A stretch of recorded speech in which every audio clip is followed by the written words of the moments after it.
Assalamualaikum warahmatullahi wabarakatuh. Perkenalkan, nama saya Winda Alfiana dengan NIM 2120203862202090 dari Prodi Akuntansi Syariah. Jadi di sini saya akan menjelaskan tentang rasio Aldin Manufacturing Company. Baik, yang pertama itu rasio likuiditas. Rasio likuiditas ini terbagi dua, yaitu rasio lancar dan rasio cepat. Rasio lancar mempunyai rumus, yaitu aktiva lancar per kewajiban jangka pendek. Rasio di atas menunjukkan rasio lancar Aldin di atas rasio median untuk industri sebesar 2,1 atau The Risk Management Association Statement Study. Bisa diinterpretasikan bahwa setiap $1 utang dijamin oleh $2,72 aktiva lancar.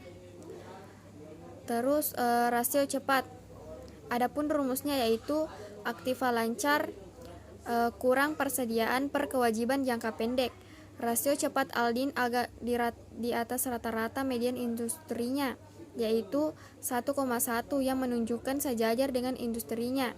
Bisa diinterpretasikan bahwa setiap $1 utang dijamin oleh 1,11 aktiva lancar di luar persediaan. Selanjutnya, rasio leverage atau utang keuangan. Rasio leverage ini terbagi dua, yaitu rasio utang terhadap ekuiditas dan rasio utang terhadap total aktiva.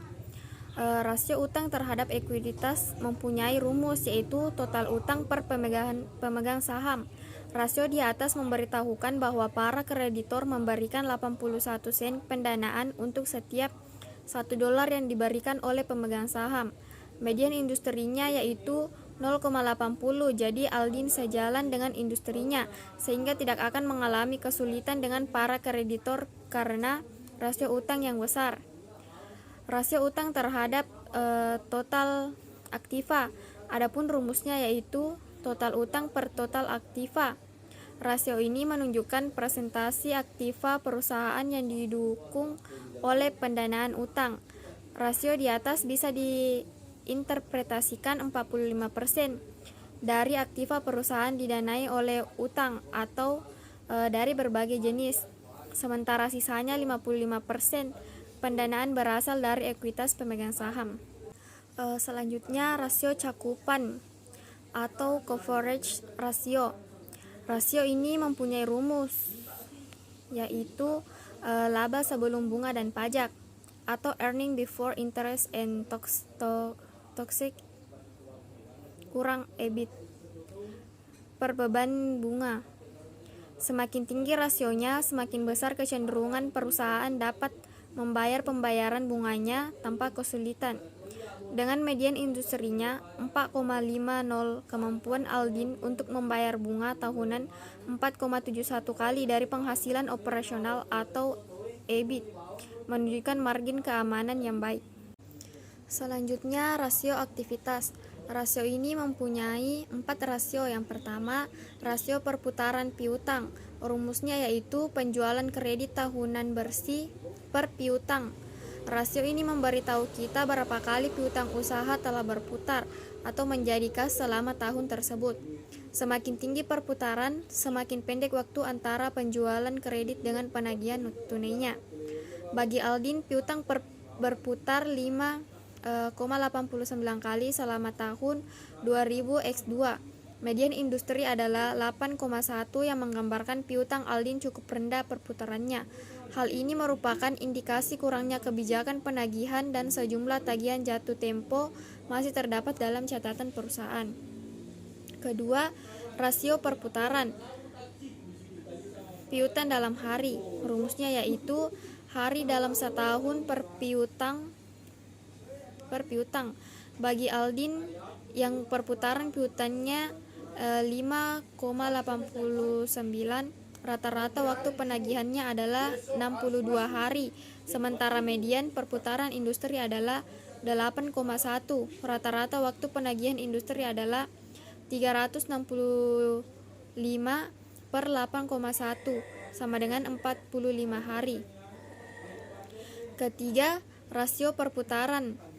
persediaan. Rumusnya yaitu harga pokok penjualan per persediaan.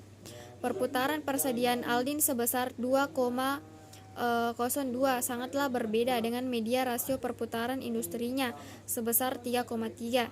Perbandingan yang kurang baik ini memperlihatkan bahwa perusahaan tersebut kurang efisien manajemen persediaannya, atau Aldin menahan stok persediaannya yang sangat banyak. Keempat, rasio perputaran persediaan dalam hari. Rumusnya yaitu jumlah hari dalam setahun per perputaran persediaan. Angka ini memberitahukan berapa hari rata-rata sebelum persediaan diubah menjadi piutang melalui penjualan. Jika kita mengubah median perputaran persediaan industrinya 3,3 dalam satuan hari, hasilnya 365 per 3,3 sama dengan 111 hari. Jadi Aldin rata-rata 70 hari lebih lambat dalam mengubah persediaan daripada perusahaan lainnya. Kelima, rasio perputaran total aktiva. Rumusnya yaitu penjualan bersih per total aktiva. Aldin menghasilkan pendapatan penjualan per $1 investasi kurang dari median industrinya sebesar 1,66. Rasio perputaran aktiva memberitahukan efisiensi relatif penggunaan total aktiva perusahaan untuk menghasilkan penjualan. Selanjutnya, rasio profitabilitas. Rasio ini mempunyai dua bagian. Yang pertama, profitabilitas dalam kaitannya dengan penjualan mempunyai dua bagian rasio. Pertama, rasio margin laba kotor. Margin laba kotor Aldin secara signifikan berada di atas median industrinya sebesar 2,38 hingga menunjukkan bahwa perusahaan tersebut secara relatif kurang efektif dalam memproduksi dan menjual produksi atas biaya yang dikeluarkan. Kedua, rasio margin laba bersih. Bagi Aldin 5 sen dari setiap $1 penjualan membentuk laba setelah pajak. Margin laba bersih Aldin di atas median margin laba bersih industrinya atau 4,7%, yang menunjukkan perusahaan tersebut memiliki tingkat relatif profitabilitas penjualan yang lebih tinggi daripada kebanyakan perusahaan lainnya di industri yang sama. Selanjutnya, profitabilitas dalam kaitannya dengan investasi terbagi dua. Yang pertama, tingkat pengembalian atas investasi. Rasio ini kurang bagus perbandingannya dengan nilai median industrinya sebesar 7,8%. Profitabilitas yang lebih tinggi per $1 penjualan. Tetapi pengembalian atas investasi yang agak lebih rendah dari industrinya mengonfirmasikan bahwa Aldin menggunakan lebih banyak aktiva untuk menghasilkan $1 penjualan daripada perusahaan lainnya dalam industri yang sama. Kedua, tingkat pengembalian atas ekuitas. ROE yang tinggi mencerminkan penerimaan perusahaan atas peluang investasi yang baik dan manajemen biaya yang efektif. ROE Aldin berada di bawah median pengembalian untuk industrinya atau 14,04%. Itulah tadi penjelasan materi dari saya mengenai rasio-rasio Aldin Manufacturing Company. Kurang dan lebihnya mohon dimaafkan. Wassalamualaikum warahmatullahi wabarakatuh.